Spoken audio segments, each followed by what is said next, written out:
Alright, so gacha games have not been in a good state lately overall. I should clarify and say that they haven't been performing as well as they normally do, but that's usually because the games haven't been as enjoyable as they normally are. Just taking a look at gacha revenue, the top games are on a decline and most of them have done worse in the last month than they did in the previous month. Now, this is the Sensor Tower and all this information should be taken with a grain of salt because the Sensor Tower is not a completely accurate source.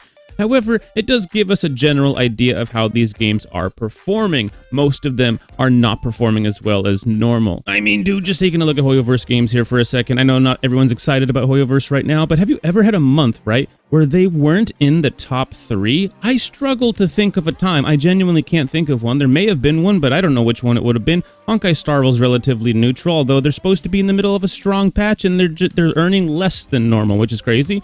You have Genshin Impact that only had a quarter of the earnings that it made in the previous month. Now, to be fair, they are in the middle of a filler patch, but this is probably the worst filler patch they've ever had. Oh my god, it's so bad. Zenless Zone Zero dropped 10 million, and they're not exactly in the middle of some bad patch either. Evelyn and Astra Yao are honestly kinda hype. I don't really see why they would have necessarily dropped, although maybe Miyabi numbers are factored into last month, so that could probably be it. But you notice, just not looking at Hoyoverse games, most of the top games have actually dropped in earnings lately. And just real quick, if you like this kind of stuff, consider leaving a like and subscribe to the channel. It really does help out. We're trying to hit 10K, which will be the first milestone for the channel. Now, obviously, gacha games are fine. They're not going anywhere. It's not like the gacha scene is dying, okay? This isn't a doom post. It's just talking about the situation, because we're in a little bit of a slump right now. Obviously, there are some exceptions to this. This Pokemon TCG Pocket Global game is absolutely popping the fuck off, okay? They've significantly more in this last month than Honkai Star Rail and Genshin Impact combined, brother.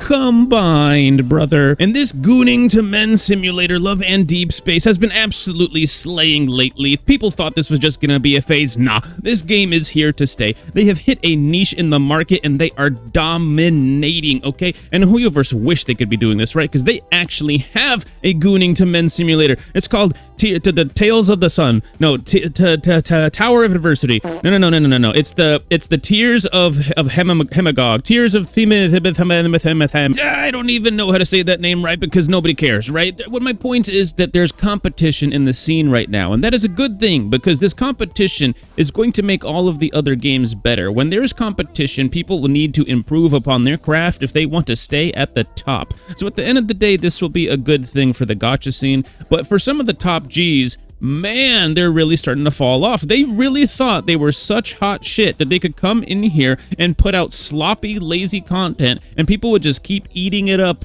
like a bowl of cereal. And so while a lot of these top contenders are in the middle of a bit of a slump right now, some of these other games are kind of popping the heck off, and it's actually really cool to see there's more competition in the scene. There's more things to try out, and I commend all of you. I implore you to go try some of these other games out. You don't need to be deadlocked into one single game. This is a great time to try other things to find out if maybe some of those other top contenders aren't exactly worth your time anymore, potentially. Like Honkai Star Rail has been falling off lately, and with some of the things they're trying to implement to the game coming soon here, there's a lot of us that are jumping ship at this current moment in time. Like, maybe it's time to see what's going on with this Pokemon TCG Pocket Global game, okay? Because I used to play Pokemon back in the day. I mean, Pokemon Red and Blue on Game Boy was gas, bro. Those were some of the best times of my life, dude. Even though I was young and greedy and stupid, it was still great times. I mean, to be real, the mainline Pokemon games did fall off because Game Freak they could make a Game Boy game, that's not too hard, but once they had to start making games on things like the Switch, they couldn't figure out how to make a game to save their ass. And this new Pokemon mobile game is not made by Game Freak, okay? This actually has a chance. But let's try to rein in the ADHD for a second here, because we're getting a little too far off topic. If you look at these top games here, right, some of them have explanations for why they're not doing as well. Genshin Impact's in the middle of a filler patch, and their filler patches are just totally, they're just terrible. There's no way to really get around it, okay? But Pancake, no, those are supposed to be for when we save for polls. No, that is not what they're... You have gaslit yourself into such a weird take, bro. You guys gotta stop with this.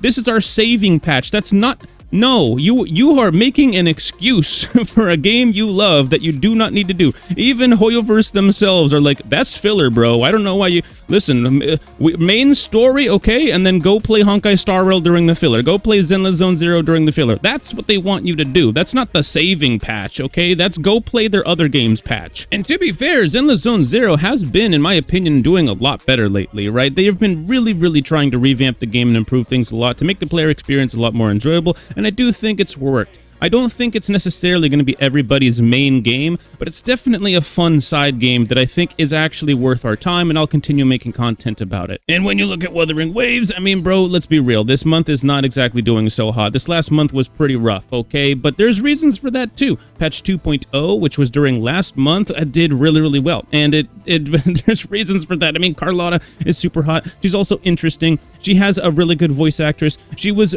a major part of the main story. There's a lot of feel there. There's a lot of pull power there. But then you had Rochia right after that, and not everyone was as excited about Rochia, especially because she's not exactly super meta. If you want her for grouping, if you want her for like AoE kind of style content, then she's great for that, but she's not going to be great everywhere, at least right now. She just didn't have as much pull power. And then we have Phoebe and Brant right afterwards, which, let's be honest, people aren't as excited for Phoebe and Brant as they are for someone like Carlotta or Kentereya coming around in the upcoming patch. So people are basically just saving their pulls. Despite things being generally okay in the game, this was just kind of one of those enigmas, I guess you could say, where despite the fact that things are generally very good in the game right now, it just wasn't a time when people were using their pull power on the current banner characters. They're either saving or they're dry from having pulled so heavily for someone like Carlotta. And real quick, I just need to say something that I don't know if everyone's going to be thinking about regarding this situation, and that is that there were some very interesting and important betas that occurred recently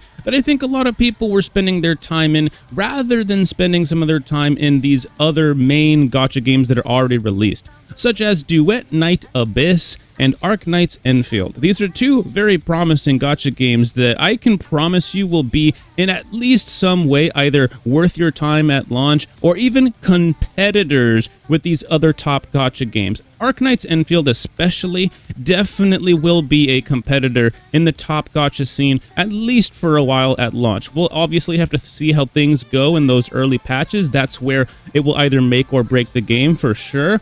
But in Duet Knight Abyss, by the way, although less hype are surrounding that game, it is definitely going to be a competition piece in the scene. Whether it's able to capitalize on that or not has yet to be seen, of course. Just because it looks promising and it might even be good doesn't mean that people play it. There's plenty of great games out there that people don't necessarily play for whatever reason. And that brings me to two important points that I want to talk about real quick. And the first one I can just kind of get out of the way relatively quickly, and that is that just because a game exists and isn't necessarily the top earner of the month doesn't mean it's a bad game. There's plenty of great gacha games out there that are kind of sleeper hits or games that people aren't necessarily aware even exist. People have been talking a lot about games like Limbus Company and Tribe 9 recently, which have been around, but they just necessarily weren't hitting like top numbers, and that doesn't necessarily mean that they're bad games, right? It just means that they're just not super popular, and there's plenty of great games out there that aren't necessarily popular. Dark Souls was not a popular game before more and more people started to play it and realize its value, and eventually that led to what is now Elden Ring, one of the best games literally ever made. I still think Dark Souls 3 might be better, but that might be a hot take, but I don't know. You guys listen. My point is, go out there and try other games, bro. Just because your favorite content creator isn't talking about it doesn't mean it's not worth your time. It just means they haven't played that game yet, bro. Now let's get to that second point before my ADHD brain fully takes over. Bro, we got some big contenders coming out within the end of this year coming up, or maybe by the end of the next year. I'm talking about Azure Promelia. Yeah, baby, I'm talking about Ananta. Yeah, girl, I'm talking about Neverness to Everness. Bro, we already mentioned a couple earlier, Duet Knight Abyss and Arknight's Enfield. Okay, there's going to be some big banger, or even several big bangers coming out real darn soon, okay? Before you know it, these games are going to be out. Some of them have already had their betas, dog, or at least some type of game test of some kind. And so if you're, maybe even quitting one of your main games during this gacha slump, a lot of people are leaving Honkai Star Rail behind. Some people have already said goodbye to Genshin, right? And they might return when things get better or whatever. But I have a feeling some of us are going to find a new main game within the next year, because there's a lot of promising content coming out. Neverness to Everness and Ananta, for example, seem like they're going to have like GTA elements to their game, which is going to be very innovative for the space. As far as I know, Azure Premilia already teased that there are going to be mounts in their game. Bro, the gacha scene is changing. Just because we might be in the middle of a little bit of a slump right now doesn't mean it's the end of the world, okay? And you guys don't have to play gacha games, for fuck's sake.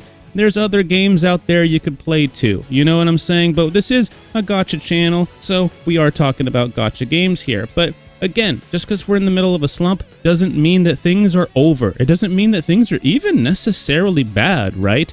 If you're not enjoying yourself with a certain game, that's fine. Go play something else. It's good to broaden your horizons. Even if you're a content creator in the space, right? Like, yeah, sure, some of the content creators, right, they're going to be a little bit more worried than others because there's a financial attachment to the situation for them, right? And if their main game starts to not be as good as normal, this could mean a drop-off in viewership for them, whether they're a streamer or a YouTuber or whatever, right? But look, when life hands you a situation like this, rather than freak out about it, right, this is the time to innovate, right? This is the time to potentially prepare for the next thing, right? When life hands you lemons, fuck it. Make lemonade. Anyways, let me know in the comments if there's any gacha games you think are worth my time that I haven't mentioned in this video, or that you'd think I don't know about or something like that. Let me know if you're excited about any of these new gacha games that haven't come out yet, that are going to be starting their betas soon, or already had some betas or alphas. Let me know if there's anything you're playing that's not a gacha game right now. Let me know if you're playing Monster Hunter Wilds. What about this new Mecha Break game? You know what I'm saying? It looks like it's honestly just a Warframe knockoff, but hey, if it's fun, why not do both? Anyways, you like this kind of stuff? Leave a like and subscribe, and I'll see you guys in the next one. Peace out.